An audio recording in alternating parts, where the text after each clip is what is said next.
안녕하세요. 네오젠 과학학원에서 중학교 2학년 담당하고 있는 이유진 강사입니다. 지금부터 2025학년도 2학기 양일중학교 중간고사 과학시험을 분석해 보도록 하겠습니다.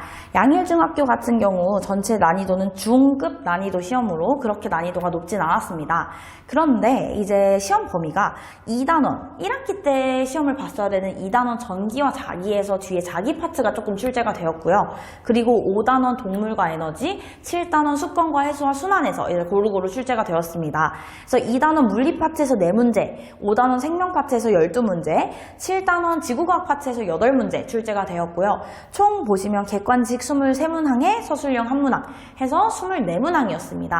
이제 양일중학교 같은 경우는 꾸준히 서술형은 1문항 정도만 출제가 되고 있고요. 기본 원리를 물어보는 문제여서 이제 서술형보다는 객관식에 좀 더 치우쳐져 있다고 생각하시면 되겠습니다. 이제 물리, 생물, 지구과학 파트에서 고루고루 출제가 돼서 학생들이 공부하기에 조금 어려웠을 수 있어요. 범위가 넓으니까요. 그래서 그렇지만 문제 유형은 대표 유형에서 크게 벗어나지 않았습니다.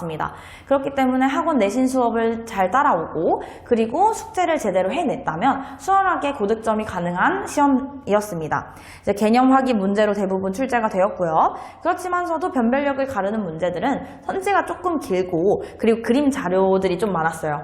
그래서 이제 꼼꼼하게 읽고 그림 자료나 그래프 자료까지 이해하고 해석하는 능력까지 요구가 되었습니다. 그래서 논술형은 아까도 말씀드렸다시피 한 문제만 출제가 되었어요. 그래서 7단원에서 해류와 조경수역에 대한 문제로 이제 해수의 온도, 이동 방향 등 핵심 개념을 이제 정확한 단어로 나열할 수 있냐에 대한 문제였습니다. 난이도가 그렇게 높진 않았고요. 그래서 지금 딱 보시면 5단원과 7단원은 생명과 지구과학이어서 좀 암기가 위주가 된다면 2단원 물리, 전자기 파트에서는 이해가 조금 위주가 되는 문제들이었어요. 4문제만 출제가 됐지만 그 안에서 변별력을 가르는 문제들이 한두 문제 정도 있었습니다. 그래서 문제 3번을 보시면 이제 전자석의 자기장과 전류에 대한 문제예요. 그래서 코일이 있는데 코일 주변의 나침반 변화를 보고 이제 나침반이 N극을 가리키죠. 그래서 바탕으로 전원장치의 극, 그리고 코일 내부의 자기장 변화도 이해하고 있었어야 됐고요. 도선 속에서의 전자들이 어떻게 이동하는지, 전류와는 반대로 이동한다는 걸 알고 계셨어야 됩니다. 네. 그리고 문제 4번도 조금 중요한 문제였네요. 전동기의 원리가 출제가 되었습니다. 이제 연구 자석과 그 안에 있는 코일에서 이제 자석의 자기장과 영구 자석의 자기장과 코일의 전류를 흘렸을 때 생기는 자기장의 상호작용으로 인해서 전동기가 힘을 받아서 움직이죠. 그죠? 그래서 이제 코일에서 A, B, C, D가 있을 때 이 코일에서 이 도선에서는 어디로 힘을 받고 이 도선에는 어디로 힘을 받고 이 도선에서는 힘을 받지 않고 이런 것들을 다 이해하고 있었어야지 문제를 풀어낼 수 있었습니다. 그래서 전동기의 회전 원리에 대해서 묻고 있는 문제였어요. 다음으로 넘어가시면 문제 14번 영양소의 소화와 흡수에 대한 문제네요. 생명과학 파트 중요 문제고요.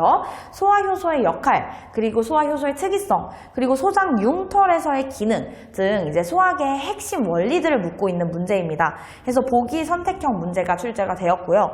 문제 18번을 보시면 이제 심장의 구조에서의 혈액순환에 대해서 묻고 있어요. 우리 심장은 좌우, 방과 실로 4가지 부위로 나누어져 있죠. 그죠? 그래서 각각의 심방과 심실이 어떤 혈관들과 이어져 있고 거기 안에는 어떤 혈액이 흐르는지, 동맥혈이 흐르는지 정맥혈이 흐르는지, 혈액이 어디서 어디로 이동하는지 그 각각의 구조와 이제 기능을 이해하고 어떻게 혈액순환의 경로까지 이해해야 되는 문제였습니다. 문제 22번을 보시면 이제 폐포와 조직세포에서의 기체교환 문제가 출제가 되었네요. 그래서 폐포와 조직세포 사이의 기체교환 모식도에서 어떤 기체가 A, B 이런 식으로 표현이 됐습니다. 그래서 A가 뭔지, B가 뭔지, 얘가 산소인지 이산화탄소인지 그 이동 경로를 보고 알아맞혀야 되는 문제였고요. 혈관 종류별 농도 변화를 묻는 문제로 출제가 되었습니다. 이렇게 쭉 보시면요. 크게 어려운 문제는 출제는 되지 않았지만 그럼에도 불구하고 학생들이 느끼기에 좀 꼼꼼하게 물어보는 문제는 변별력을 가리는 난이도 중상 정도로 이해해 주시면 되겠습니다. 기말고사도 고득점을 유지하기 위해서 잘 따라올 수 있을 거라고 생각을 합니다. 이상 양일중학교 내신 분석을 마치도록 하겠습니다. 감사합니다.